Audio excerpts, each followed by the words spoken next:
Z اے بھٹو بنام سرکار advocate یحییٰ بختیار۔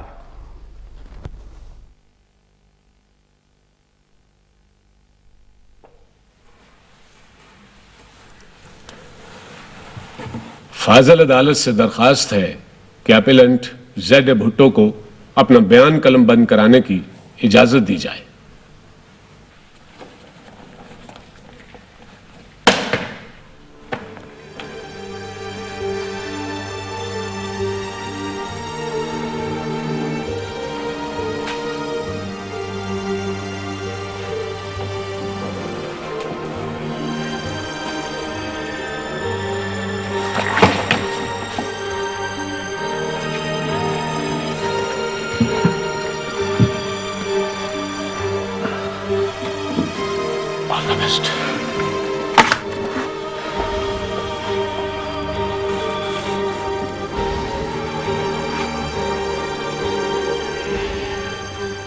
میں موت کی کوٹڑی میں، جس کا رقبہ 10x7 فیٹ ہے، پچھلے 1 برس سے بند ہوں۔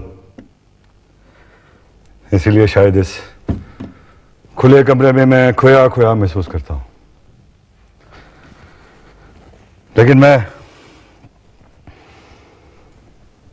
خوش ہوں، لوگوں کے پاس ہوں۔ آج 90 روز کے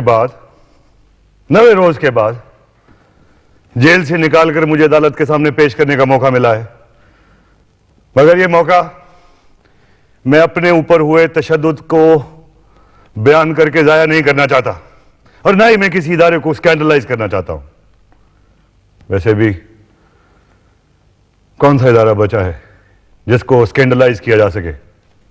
یور لارڈشپس کو یاد ہوگا کہ کچھ ماہ پیشتر میں نے کچھ معروضات پیش کی تھی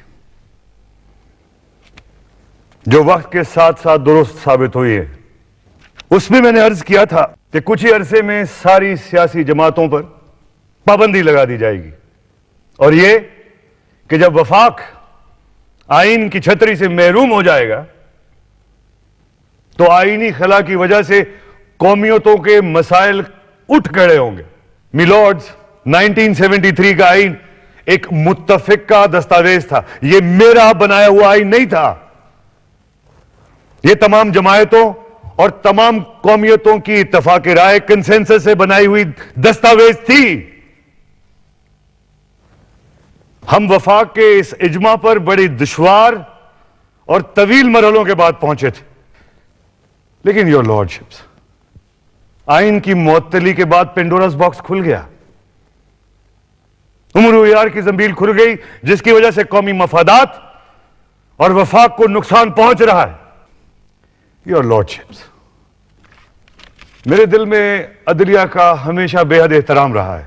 جناب چیف جسٹس کو یاد ہوگا کہ جب اس وقت کے چیف جسٹس جناب حمود الرحمان کی سربراہی میں حمود الرحمان کمیشن بنایا گیا اور انہوں نے خواہش ظاہر کی کہ وہ ایوان صدر آ کر میرا بیان ریکارڈ کروائیں، تو میں نے ان کو کہا نہیں، میں خود آپ کے روبرو آ کے آپ کو بیان دوں گا، اور میں نے ایسا ہی کیا جناب۔ اسی طرح 1997 اکتوبر کو جب بیگم نصرت بھٹو کے کیس کی ہیئرنگ ہوئی، اور جب بھی مجھے عدالت نے چپ رہنے کو کہا میں چپ ہو جاتا تھا۔ سائیں، میں نے تب بار بار درخواست کی تھی کہ آج کے حکمرانوں کو اپنی منمانی سے آئین میں تبدیلی کرنے سے روکا جائے گا سائیں، اور عدالت انتخابات کے وقت کا تعین کرے۔ جناب والا، آپ نے اپنے فیصلے میں آئینی ترامیم کے اختیار کو نظریہ ضرورت کا پابند بنایا تھا، لیکن حکمران آپ کے فیصلے کو یکسر نظر انداز کر کے ان دلائل کی بنیاد پر امور مملکت چلا رہے ہیں جو سرکاری وکلا نے مارشل لاء کی حمایت میں پیش کیے تھے۔ مائی لارڈز، 409 صفحات پر مشتمل لاہور ہائی کورٹ کے فیصلے میں مجھے نام کا مسلمان کہا گیا ہے۔